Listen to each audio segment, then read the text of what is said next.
Hello, everyone. Welcome to the Writer's Block. We are so glad today to have Hannah Brencher with us. And Hannah is a writer and a TED speaker. I want to know more about that. Entrepreneur. She's been named one of the White House's Women Working to Do Good. And she's been featured in a lot of great publications, including the Wall Street Journal, Oprah, Glamour, USA Today, the Chicago Tribune. Oh, just those little no-name publications, right? And she lives in Atlanta with her husband, Lane, and daughter, Novalie. So, welcome. Hi, thank you for having me. I always feel so awkward in those bios. I know. Um, I know, but it's a 30,000 foot view of you, and we're just real glad to get this opportunity to welcome you here today. And you have recently published a book called The Unplugged Hours, Cultivating a Life of Presence in a Digitally Connected World. So we're going to talk a little bit about that today, but first I just wanted you to maybe give us maybe the more personal intro to yourself. Tell us yeah. a little bit about where you live, what you do, and how long you've been writing. I live here in Atlanta, Georgia. I've lived here for the last 10 years, originally from a small town in Connecticut. I think when I moved to Atlanta, everyone in my life thought it was going to be a phase. I probably thought it was going to be a phase, and yet here I am 10 years later married to, a Southern gentleman who opens up the car door and says, "Yes, Oh, ma'am." I knew then it was probably not a phase, but yeah, we've been married for almost 9 years and we have a daughter, Novalie. She is 4, almost 5. oh, So this is that month of like counting down to your birthday. oh, that's so Um, fun. but yeah, on a daily basis, I'm an author of books, but I'm also a writing coach and a writing teacher. So I love helping people map out books, flesh out ideas, start the blog or the newsletter or whatever it is that gets them into a regular writing practice. I also teach online courses on that topic. Um, and yeah, I started writing, gosh, my earliest memories are of writing, I think probably for most of us, right? And I had a grandmother who told me that I was going to be an author when I was 6 years old. And I think that I probably had no reason to pursue that, like, or to say that's going to be when I grow up, other than the fact that, like, when somebody believes in you fiercely, you're like, you'll do anything to like prove them right. And she sadly did not get to see the publishing of the books, but I think that she is probably very proud and she is with me always in the writing process. I thanked her in every book acknowledgments because Oh, she's the reason I'm writing. So yeah, oh, I would that's say that's beautiful. professionally, I have been writing since 2011. Wow. Okay. And you've accomplished quite a lot in that time. I was checking out your Amazon books. What's the tally on the number of books you've written? I've written 4 books and then also like a gift stationery book. Okay, I saw that too. Yeah, that's awesome. So, tell us a little bit about this most recent book. How did you come about that? I know this is an area of all of our lives and impacts all of us in different ways, but clearly there's something in this that struck a chord with you to write a whole book about unplugging. So, what Yeah. was that about for you? Yeah, for me, I could say like the story started back in 2021. We were in the middle of like the pandemic kind of sort of. It was almost like, the lines were very blurred on everything and I was waiting for like the group talk when we were going to be like, okay, we are out of this. How's everybody doing? But that never happened. And I remember like kind of looking around and being like, wow, like I feel exhausted. I feel distracted all the time. I feel like it's really hard to be present with people because I'm coping so much with my phone. I'm waking up with my phone.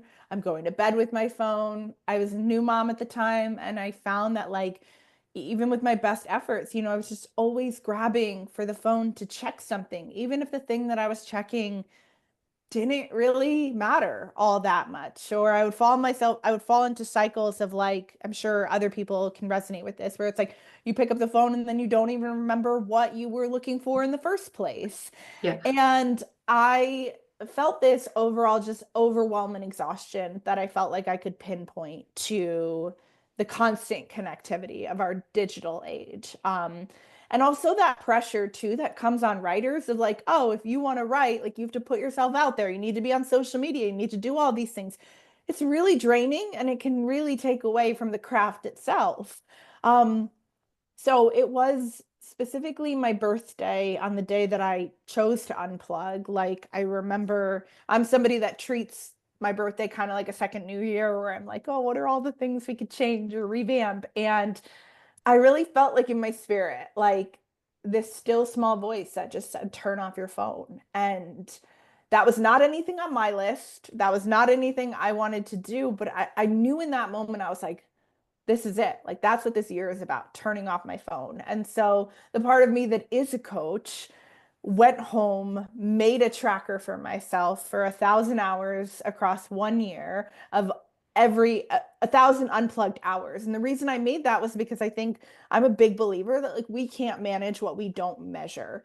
And so hour by hour, I just started turning off my phone and stepping back into my life.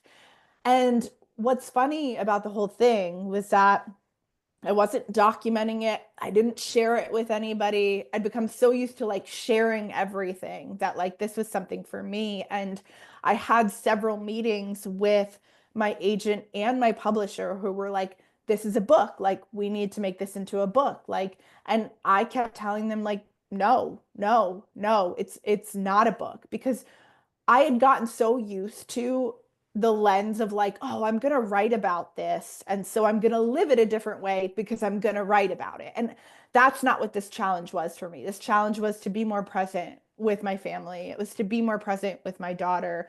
It was for me. And so I told them, I said, I need to get to the end of the challenge. And even then, I don't know if there's going to be a book there. And so it wasn't until months after the challenge ended that I think my support circle were the ones that were like, no, there's a book here. Like there are things here. And so Mhm. it took a lot of convincing for me to write this book because I didn't want to write a book about unplugging, but I'm still here, like 4 years later, consistently still tracking my unplugged hours. And I can say it is a discipline that has changed my life. It has changed my creativity. It has changed almost every area of my life.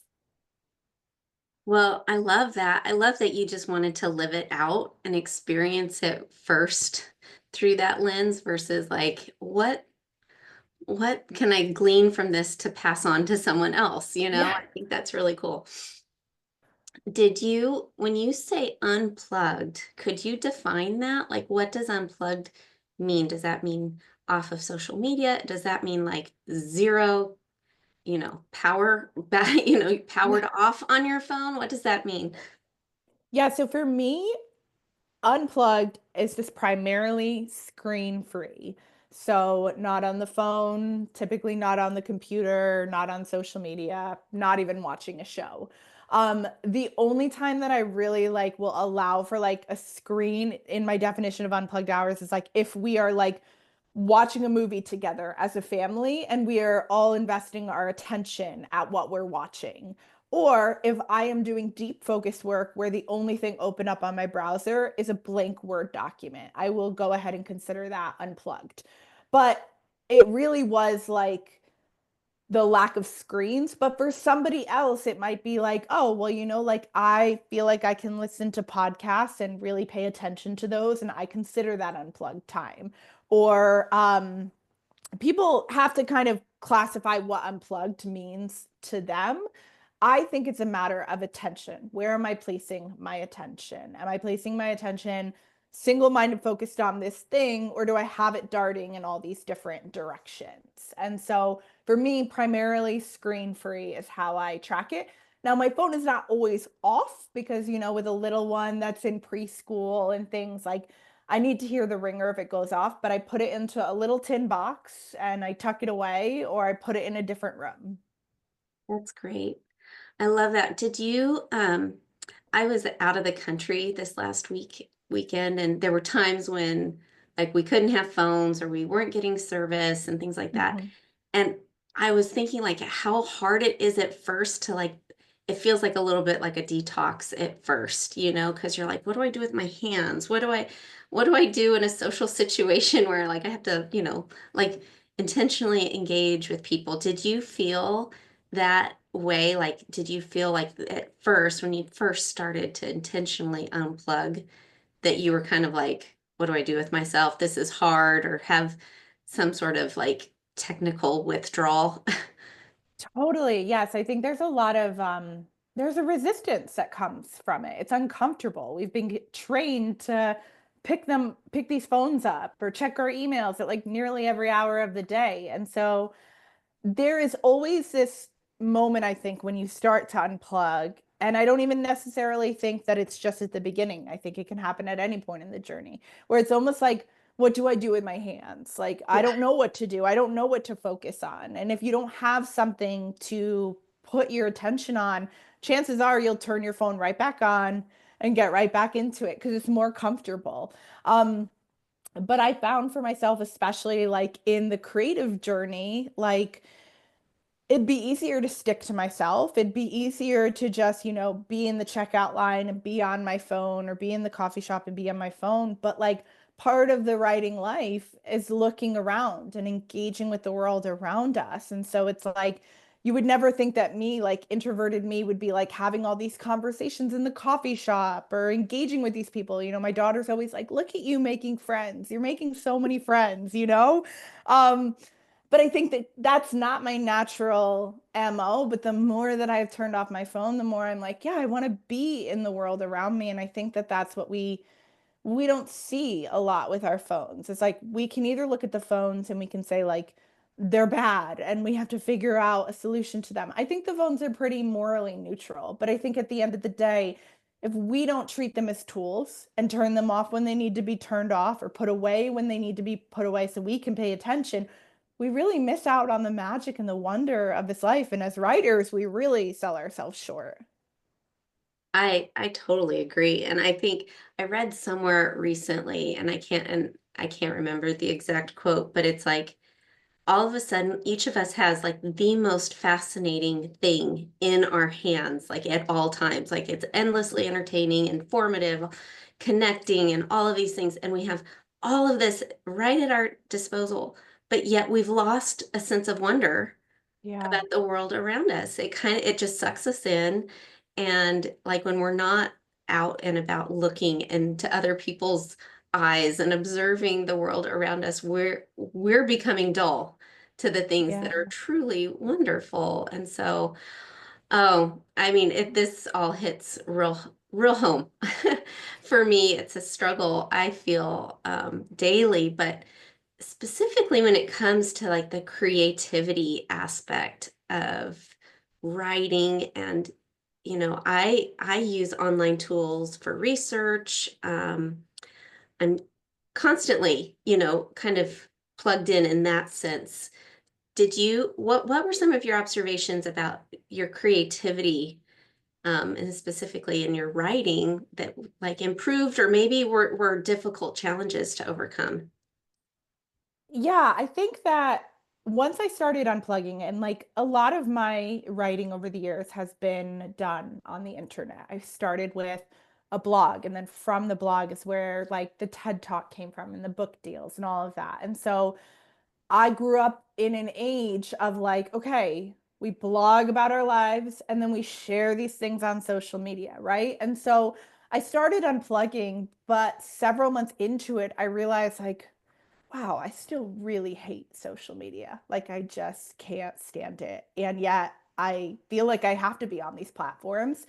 Plus, I felt like I wanted to be on these platforms. To be honest, when I first stepped on a social media, it was fun.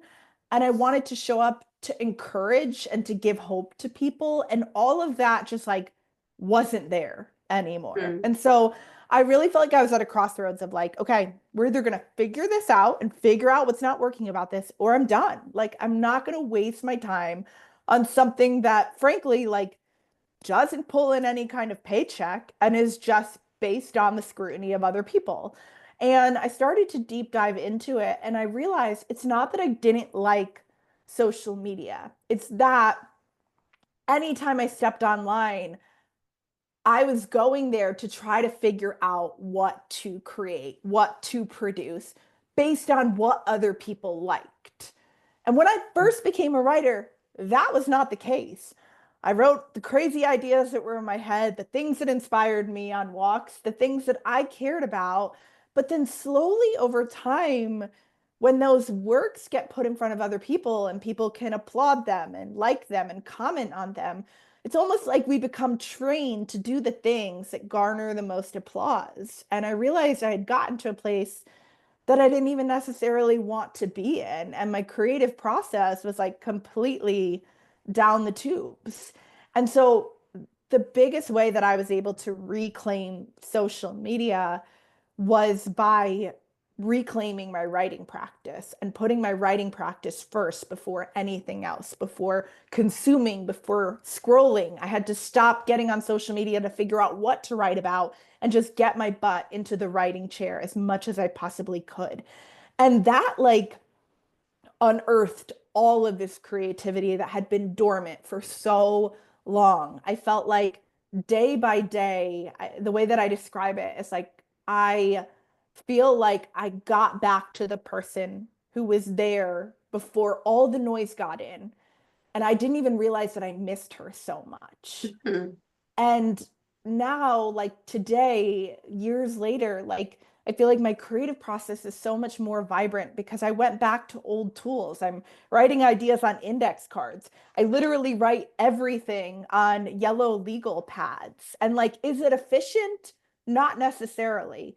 But like, there's something to like the process of like, oh, instead of asking the robot for all the answers on this, like maybe I'll go to the library and open up a book, or like maybe I'll pull that book from the shelf and try to find it myself. Like I think there's something to the slowing down that causes creativity to just like explode. I could be Mhm. wrong about that. I don't necessarily have the research on that, but like one example would be that I write this email every week called the Monday Club. And it's like a piece of writing that comes every Monday morning. It's been a discipline that I've cultivated over the last, I think, 13 years, every Monday for 13 years. And I often will batch those pieces. So I will sit down one day and I will write 3 or 4 or 5 of those emails in a row because I've got my ideas, I've got my outlines, like, and I can generally do like a month or a month and a half in one day. But I sat down to do that one day and I wasn't focused and I wasn't clear and I was going from browser to browser and I was in one of those spots that I'm sure we're all familiar with where you're like, what am I even setting out to do? Why do I feel so frazzled? It was too many tabs open, not enough focus. I got to the end of the day. I was like, you know what? It's a Friday. I'm done with this. It did not work out today. It just didn't work out. I turned off my phone. I went and I sat on my front porch. And I kid you not, I wrote 5 emails in a row on a yellow legal pad in like less than an hour. They were just flowing. It was almost like, oh, I know how to do this. I need to turn off the noise and then the muse will show up. But it's Mhm. not going to show up when I'm disconnected and distracted and trying to do a million things at once. Oh, that's so good. And so true. Like, I think we sell ourselves short, right? We kind of get used to these crutches that we have and enjoy, and yet we're kind of missing out on some of the processes of coming up. It feels so good to land on an idea, right? Like we kind of go, oh, yes, that's it. And that you kind of miss that sometimes when you're not completely relying on the faculties God's given us to Yeah. to to be inspired. Um, you had mentioned earlier about the slowing down, and I have found that to be really true with journaling. Like journaling is not the fastest way to process information. It'd be much quicker to sit down and type something out or speak it into your phone. But that has always been such a clarifying thing for me as I write. I can think because it just slows my brain down. And that's been really, really fruitful when I can do it. Yeah, and there's a lot of research out there that says, like, pen to paper is a different kind of processing than typing it out. That's why it's like, I wrote my first book on these yellow legal pads and then typed it out as like my second draft. Wildly inefficient. And like, God forbid you lost pieces of the notepad. Wow. I Yeah. literally am sitting next to a filing cabinet full of notepads from my last book. Like, it's not very efficient. But I found that the next book that I wrote was more hybrid. It was a little bit of journaling, but then more of typing. And then the next book was all typing. And then when I got to this book, I remember I was like in a meeting and I saw somebody taking notes on a yellow legal pad. And I was like, I used to love yellow legal pads. Like, I don't know when's the last time I had a yellow legal pad. And I bought a stack of them and I've never turned back since. And I consider it to be like my first draft. I get my best thoughts out writing pen to paper. And then second draft is typing that into the computer, kind of starting to like scrap some things or flesh other things out. But I don't know, like, I think there's something different too about like, I can just go sit on this couch over here with a yellow legal pad and a pen, and it feels like the pressure is off way more than when it's just a blinking cursor on a computer screen. Hmm. Yeah. Yeah, for sure. I love that. It's kind of, it's private. It's got like, I don't know, it's internal. It feels like everything's safe there, and just between you and Yeah. your steno pad. I like So somebody asked it how I organize it. yeah, I was gonna ask that for you. I literally like I literally have to like go through, like I'm going through these batches one by one, making sure there's nothing that I need to keep, that everything has been actually typed. If I find something I haven't typed, I literally rip it out and either hang it on the wall or like put it in a binder and I keep it until I've typed it. It's not efficient, but I love it. But maybe it is. Maybe it's more efficient than you think because you are kind of like you're creating all of that flow in your own mind. It's Mm. probably much more efficient than you think. Well, how has this impacted your relationship with the Lord? Because we are all Christian writers here, and sometimes I'm working on a book right now about our devotional time with the Lord, and I even find as I'm writing, I'm like being pulled into X. I want to see what's on the news, or we're constantly wanting to engage with the Lord, and yet that time is special and sacred, and yet our phones are usually within arm's reach Yeah. as we're engaging with the word. What are some things that you discovered with that? Gosh, I would say like when I first started unplugging, I think I wanted to be like a more present mom, like maybe a more present friend. I think I definitely had hopes of like, I'm gonna get more done. It's gonna be great. I'm gonna take my time back. I don't think I necessarily knew the way in which it was going to radically change my relationship with God.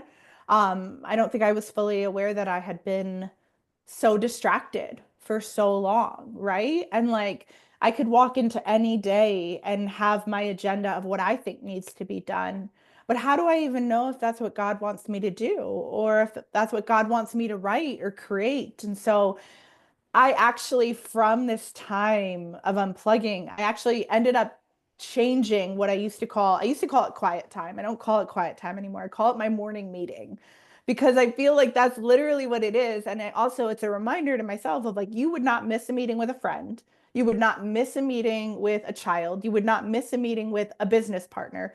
So why are you okay to miss this meeting? Like, why are you, if you're running late and out the door, like not making space for the most important meeting? And in that time, whether it's scripture or writing in my prayer journal, like I always take this moment to just pause and ask God, like, what do you want me to do with this day? Like, I have my own agenda, but like maybe you have something else for me. And the things that come up are, they're never the most efficient things. It's usually the nudges to like, hey, like play a little extra with your daughter today, or like make brownies, or make some like something for your neighbor, like random things. But I often find that when I follow those nudges, yeah, I move at a slower pace, or maybe something on my list doesn't move to the top of the list, but I feel way more fulfilled. And so I've started to kind of vet everything through that. Like, I vet everything that I post online through the lens of like, God, what do you want me to post? And it has freed me from thinking that I'm doing it because I need somebody to see me.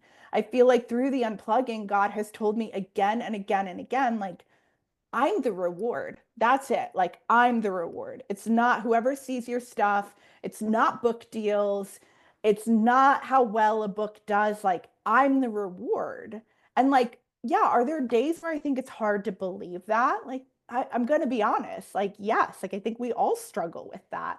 But time and time again, like, I'm like, there's not another thing in my life that can mirror or mimic the peace I feel of sitting in the quiet place with him and getting instructions from him. And um, yeah, I would say the best way to describe it is kind of one of my favorite books by Brother Lawrence was transcribed, but The Practice of the Presence of God. I feel like that's what I'm getting to live in when I choose the undistracted life. I'm getting to be open to the things of God.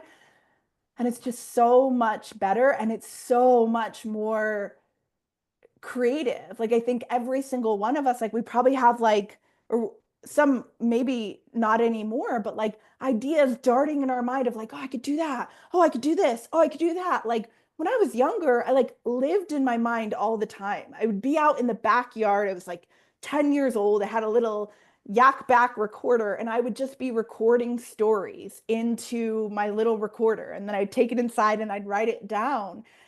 And I think sometimes we don't even realize we've lost that part of ourselves, because instead of wondering or thinking or imagining, we're like, oh, well, I'll just check the news. Oh, well, I'll just ask ChatGPT about that. And so it's a slow reclaiming of creativity, but it's a realization that like, oh, like we're partnered in all parts of it with God. Like, God is in all parts of it if we are just willing to listen.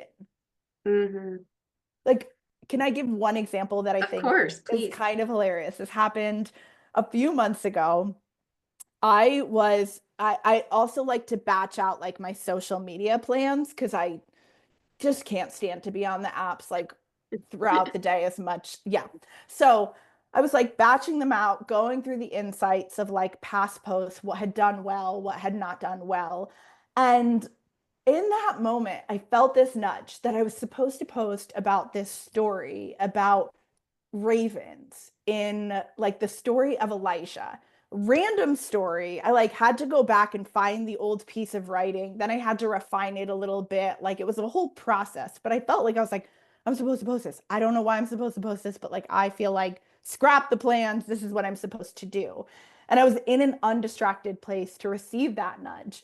And the funny thing is that I put that post out there, and that post went so wildly viral. I cannot explain it, because it was about birds, ravens. And I think I'd have to go back and check, but I'm pretty sure that is my top performing post of all time. And the crazy thing is to be sitting there and to be looking at the insights of something and to be like, oh, like, okay, like this was what did well or whatever. And God comes in to be like, yeah, no, I can take a single thing that is so unassuming and I can blow it up. So, like, be on my table, follow my lead. Like, I know a lot better, but like, it's from living in that undistracted space that I think we get those calls and those nudges to be like, oh, this is what I should be doing with my writing time. Oh, this is what I should be doing on social media. Oh, that's really cool. I mean, I think, that verse, be still and know that I am God. Like when we're Yeah. constantly plugged in, we're not in that still frame of mind, Yeah. even if you're sitting still. And so like being still is being open and receiving what God has for you, which is sounds like is what you did. And that's such a beautiful example of just like loosening our grip on like our agendas and trusting Yeah. the Lord's timing on those things. So I love that. Well, I mean, as we've been talking, I'm feeling conviction. I'm feeling some resolve. I need to make some changes. In your book, you talk a little bit about micro moves. And maybe if there's some other ladies on the call, they can ask some questions here in a little bit. But if anyone is listening to this and going, "Oh, I need to start doing this," could you tell us how you might suggest we get started and like the concept of micro moves, how that works within into it? Yeah, absolutely. I'll preface just start off by saying like there should be no shame, only grace in the journey of unplugging. I say like grace is like sunscreen. We should apply it all over, preferably every 90 minutes. Um, and so I would say start small. If an hour feels like too much time, start with 15 minutes. I think there's so much power in 15 minutes of just setting a timer and being undistracted. Because we are in a space of writers, there's probably some that are listening that are like, I know exactly what I want to produce, or I know exactly what I want to write about. And so I would say, hey, like, set a timer. I literally have my kitchen timer here. This is what I use to track everything. And sit with the notepad, the Word document, and all the tabs close, and just sit there. And even if no words come out, like getting into the practice of being still and waiting. Um, if you are at a place where you are kind of like parched for all ideas, like I would say either like clearing some time to do a bit of a creative brainstorming session to like generate some ideas, to be inspired, maybe read some favorite books, little portions and snippets that kind of bring you to life. Or honestly, just turn off your phone for 15 minutes or an hour and go do something tangible. Whether it's like going for a walk outside, whether it's baking something or making a meal. Like, I think that, like, growing up, I thought that writers had to be really good at being in their heads to be good writers. But the older I get, the more I'm like, no, I think like good nonfiction writers like go out and they live, they do the things so that they can come back and write about them. And so I, yeah, like I don't want to like push it on anyone or say that you need to do it. I'm just surprised every single day that I didn't even realize like how much my creativity had kind of seeped out of me, that I'm like so excited to tell anybody like, no, just try it or just tuck away and like read a book, because I promise you like there are words waiting to come to you, but like we have to be like ready and open to them. And so it's going to be uncomfortable. There's probably going to be resistance, but it does get easier with time. I promise it does. I love that. Yeah, start small. 15 minutes that maybe you would have normally spent checking out, right? And Yeah. kind of engaging, praying probably is a good thing to add to that, because I know I often just, I need the Lord's help to help me get to All that of it. next place. Yeah. Well, I want to ask the ladies on the call if they want to unmute themselves. I almost said unplug. Don't unplug yet. Stay here with us, but unmute or put in the chat if you have any comments or questions about the unplugged life.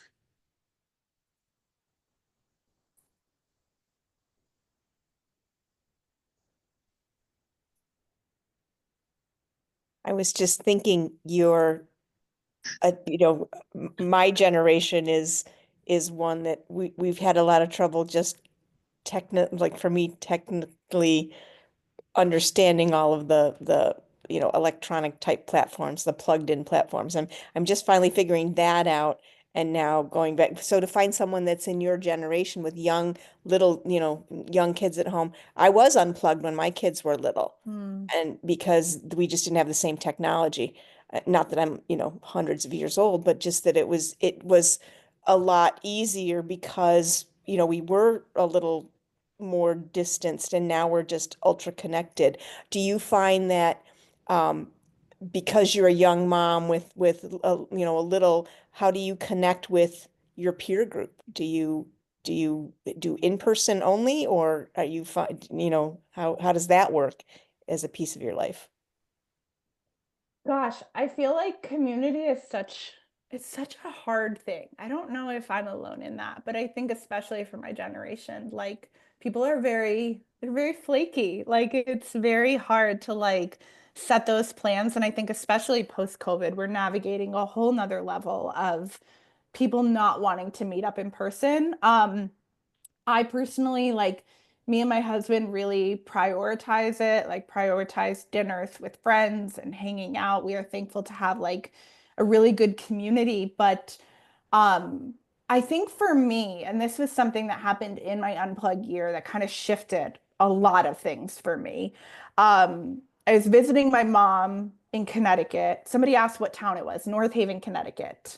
Um, I was visiting my mom, had my daughter with me, and it was her birthday. And all throughout the day, people kept coming to the door with like cake that they had made, like little groceries that she loved, gifts.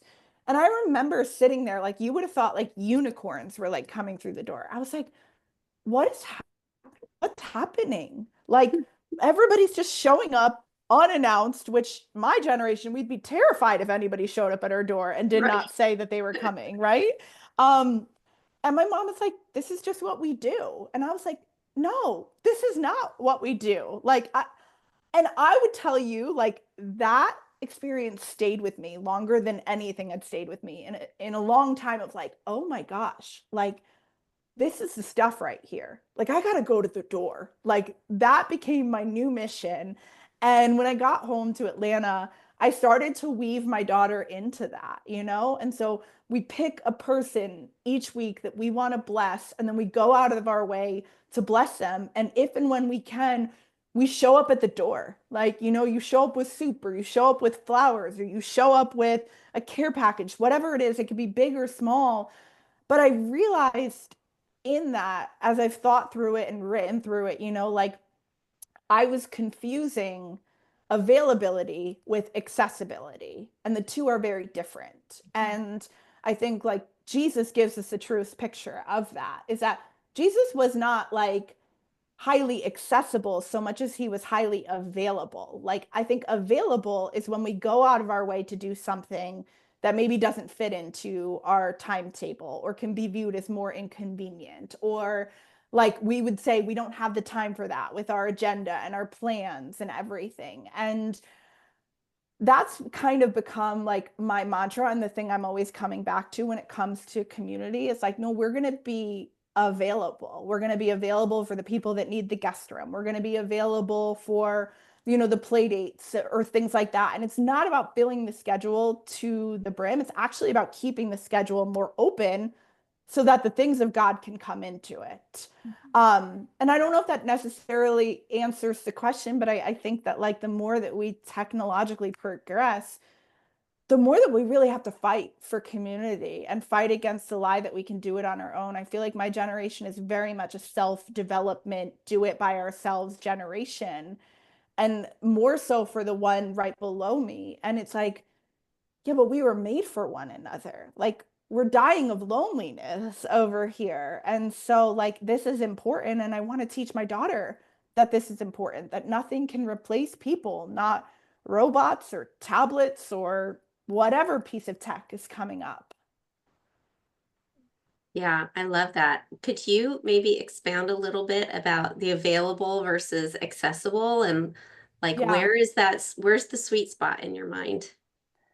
Well, I think it goes back to the whole like the morning meeting for me, right? It's like if I sit in my morning meeting and I ask God, what do you want me to do? Like he draws things to my mind or my memory that like with my tight packed schedule or to-do list, like I'm not going to see. And so I think like for me, for so long I was accessible and I confused it with being available, meaning like, oh, well, if you text me, you can reach me. I'll send the happy birthday text. Like I'll always be around. But I realized like available is it's going that extra step. And so one of the things that like I did that I felt God nudging me to do was actually went onto social media. I went onto Instagram because the thing about my generation is that when something happens to us, we post about it. And I started going through all of my friends' timelines and marking dates in the calendar of significant things that they had posted about a parent passing away, a miscarriage, things that, like, year by year, we're not going to remember in the same way as like the birthday or the significant thing. And then I just started saying, okay, like this year, like these are the dates that I'm focused on.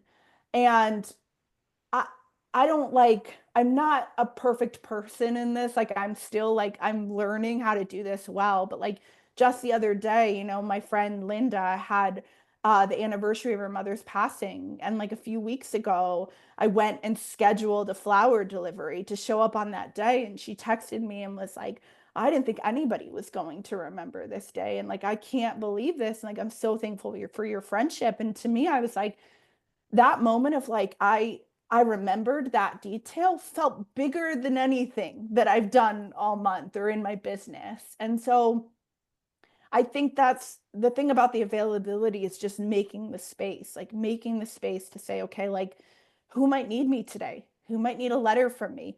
Who might just need a text from me just to say, like, hey, I'm thinking about you. I prayed this prayer over you. Like, I think we all go around our lives and our days, like, wondering if people see us or notice us or remember us. But then we realize we get to be the ones that go to the door. We get to be the ones that notice. And I don't know, it feels like it's like all I want to spend my time doing now. Now I have to like remind myself to do like things for my business. I'm like, I just want to send flowers and go to people's doors and Oh, because that feels so good. It feels so good to give in that way. And it also feels really wonderful to be seen by yeah. others in that way. And I think once you've been on the receiving end of something like that, you're like, I need to remember that, like what Hannah did for Linda. Such a sweet way to be the body of Christ to one another, which is, yeah, there are moments in time where you kind of realize what we've lost in terms Mm. of just like relating to one another because we're all kind of sucked into our own little worlds. But what else? Any other big takeaways from today or Rosemary, go ahead. I have a question. Hi, Hannah. Thanks for being here. Hi, Rosemary. So, I tried doing this a while back, where I tried to do like a half day where I just turned my ringers off and just spent time with God and journaling and even just taking care of my house and stuff in silence instead of with Mm. something going all the time. And I found that I was constantly finding when I turned back on that people were like, "Oh my gosh, where have you been?" My husband was worried, my kids needed this one. And I was just like, really? Like the whole world can't just survive for 3 hours without me? What? So I was wondering when you did this 1,000 hours, did you like set everybody up in advance? Like from 10 to 12 every day, don't even try it. I'll get back to you after 12. Honestly, I mean, I think no one's calling me when there's a house fire. I'm pretty positive I'm definitely not the first on the list just because I think I've always had a bit of like not resentment for the devices, but resentment for the way in which we're expected to be on 24/7. And so I think like my husband knew that I was unplugging, but like, um, I don't necessarily think that I like really prompted people with it because I wasn't like the best, like, I'll text you right back from the jump. But I do think that it's good to have those conversations, or it's good to say, hey, like, I'm trying this thing out, or like, hey, like, if I will be there, like, I will come back to the phone. Like, it's not about like throwing it in the woods and like going off the grid forever. But I think it's something to address if people can't go 2 hours without hearing from us, right? And so for me, like I had to really learn, like there might be people who don't appreciate the fact that I don't get back to them immediately, but that's also not my problem. And it's different when it's like your kids and things like that. Like, you know, my daughter doesn't have a cell phone. So like, I don't know if there's a different ringer that you can turn on when you tuck the phone away or something where it's like, oh, that's Jenny or that's George. Um, but yeah, like I had to release myself from the expectation of the culture. The culture says you respond right away. And I said, you know what? Like I'm going to miss out on half of what I want to really be present for. Because best case example, if and I think all of us can probably say this has happened to us. You go out to dinner at a restaurant and the person across from you is not with you at all. Like they are literally having side conversations on their phone the whole entire time. And you feel like you come home and you're like, what was the point of that? Like, why was I even there? Like, they weren't with me. And I take that and I apply it to almost everything in my life of like, when I'm focused on this task or this person in front of me, I want them to be seen. I want them to feel known. And so that requires me to put whatever is on the device away. But at the same time, I designate time to then go back to those messages. And I feel like those messages are way more thoughtful and thought out because I'm not responding to them in the grocery line or at Target. Like I'm designating time to sit at my computer and type out those messages or voice memo back. So sorry, that was a very long-winded answer. I would probably prompt your people, but also I think too it's loosening the expectation that just because everybody's living at this breakneck pace, we have to continue to do it too. I think that's probably the problem is I've set this expectation that I answer. I was at a writing conference last week and I was trying to just completely focus. My phone was in the bottom of my bag. And when I pulled out my phone, there were like 12 frantic messages, one from the publicist for my book going, I got to get a hold of you. I got to get a hold of you. Are you going to do this radio interview tomorrow? Blah, blah, blah. And I just thought, really, do I have to be chained to this thing? Yeah. And there are seasons for that. Like if you're in a launch Yeah. season, I totally get that. I was way more plugged Yeah. in for my launch of Unplugged Hours, which was just irony 101. But like for the most part, I think everybody else is just sending carrier pigeons to me and just like, I gotta go. But I'm happy over here. I'm like, Do you, Hannah, do you delete apps? Like, how do you use your phone? Do you keep social media apps on your phone? Are you pretty disciplined with that now? Or what would you suggest to somebody who, wants to start making some micro moves away from whatever the app or social media network or whatever it is that's kind of being the time suck in your life? What would you suggest? yeah, so I think there's a variety of different ways to do it. For some people, it's easier to like delete it, whether that's like deleting it for a Sabbath break or for the weekend. Or I had a friend that would literally like delete it every single day and re-download it. And I was like, that just seems like a lot for me. Um, there are so many like app blockers that are out there now, or like dumb phone things where you can turn your phone into a dumb phone where it literally will like make it so that like you're not getting dopamine surges. There's this one app and I had to Black and kind of, white, I think, is one of my son does that. Everything's in black and white. yeah, and it takes away a lot of the allure of it. Like for me, I specifically focus more so on not what I'm trying to avoid, but what I'm trying to add in. And I feel like that's a pretty good mindset shift because I feel like when you add restriction to nearly everything in life, it ends up backfiring. And then you end up like binging, right? Like it's the same thing with food. Oh, I can't have that. I can't have that. I can't have that. So the moment that I'm ready to rebel, I'm going to have all of it. Mm-hmm. And that's like the dieting industry, right? And so I think it's the same thing with the phone. It's like, well, I can't have Instagram or I can't have TikTok or I can't have email or whatever. And it's like, if you give it up for Lent or whatever it is, if you don't get to the root of why you're reaching for it so much, it's going to come back and it's going to come back worse than it was before. And so for me, like in my Lent season, like I'm keeping track of my unplugged hours. This is the only thing I set myself up for Lent was 100 unplugged hours.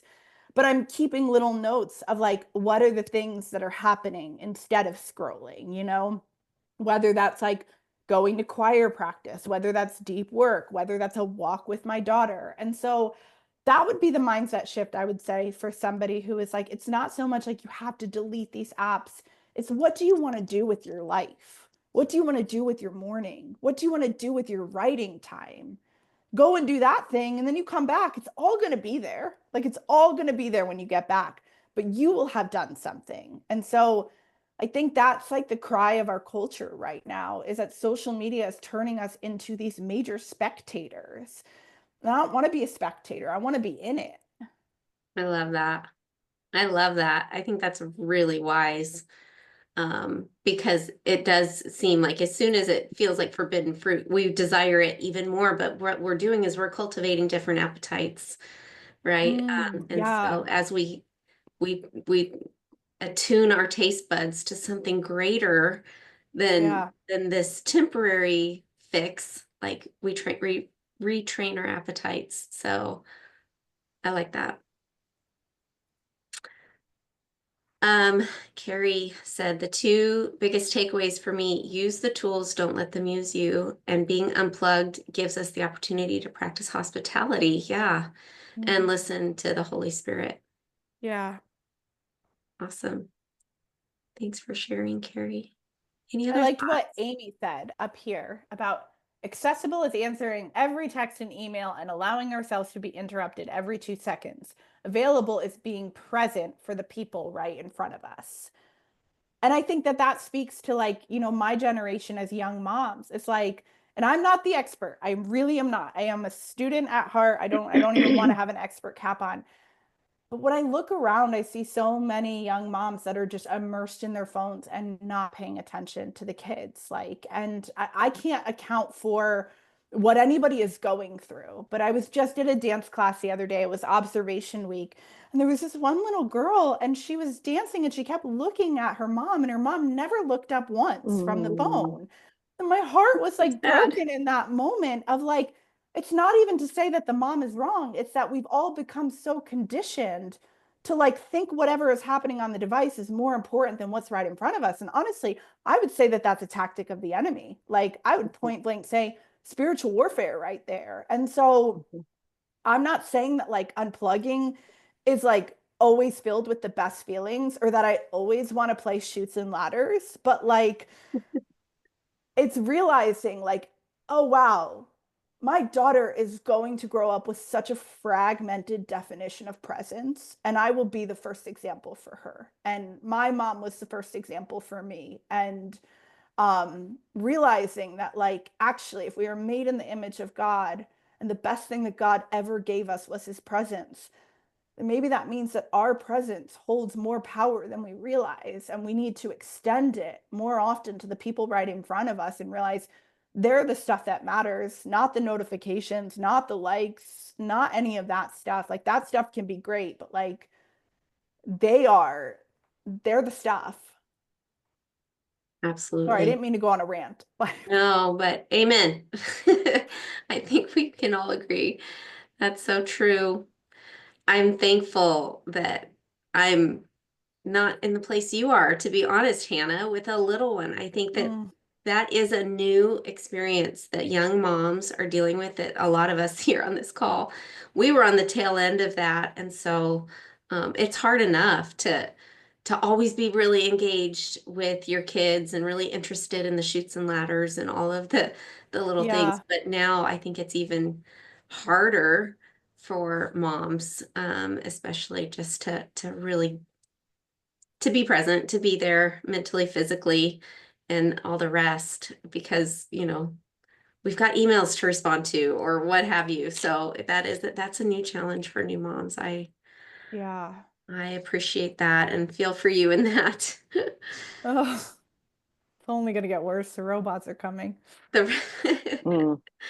yeah, and yeah, Amy was talking about like the need for like the hands, right? Like even just sitting at the Watching a TV. show. Yep. Yeah, like using crochet or knitting or something like that. I started doing that just to keep my hands busy. Um, that's a good that's a good idea. Yeah. It's wild, like, because I don't push unplugging on my people. Like, I'm not like, you need to unplug. I don't tell my husband, you need to unplug, but he did print out a tracker and did it for a little while. And like he was talking about like, like he was sat out because he said he wanted to read more and he just wasn't reading. He was scrolling and he was in some group text with like his guys from high school or whatever that like never stops at all hours of the day. And I took well, actually, we did start doing the thing where he said he wanted to unplug. So I would take the phone from him for an hour and I would put it away for him. And he's like, I was so surprised the number of times sitting and reading my book that I went to grab a phone that wasn't there. Mm. And Mhm. I think that's a lot of us, but I also think too, like it really does get easier over time. But like, I don't think it ever gets to the point where it's autopilot. Like, I think you have to really, really work at it because, like, even me, like, I can fall into like, oh my gosh, what the heck did I just scroll on for the last hour of my time? I don't even know. But I'll tell you, when I go and I turn off the phone and I grab my Bible and I unwind with a book at night, I remember like, this is what I love. And this is what fills me and fuels me. And I think that's what we've gotten confused is that we think that when we're getting on the phone, we're checking in with ourselves. This is our me time. And it's actually draining our batteries more than we realize. And so it's like, okay, well, what are the ways in which in your daily life you can actually begin checking in with yourself? Does that look like sitting with a journal? Does that look like brewing a cup of tea? Does that look like honestly watching a show that you love, but watching it undistracted? Like, I love Survivor, but I love Survivor a lot more when I sit and I actually watch a tribal council instead of like checking emails and like scrolling and then being like, oh, I missed that What conversation. I've just got to happened? rewind it 3 times, Yes, So it's yes. that single-minded focus on the thing right in front of you and going from there. So good.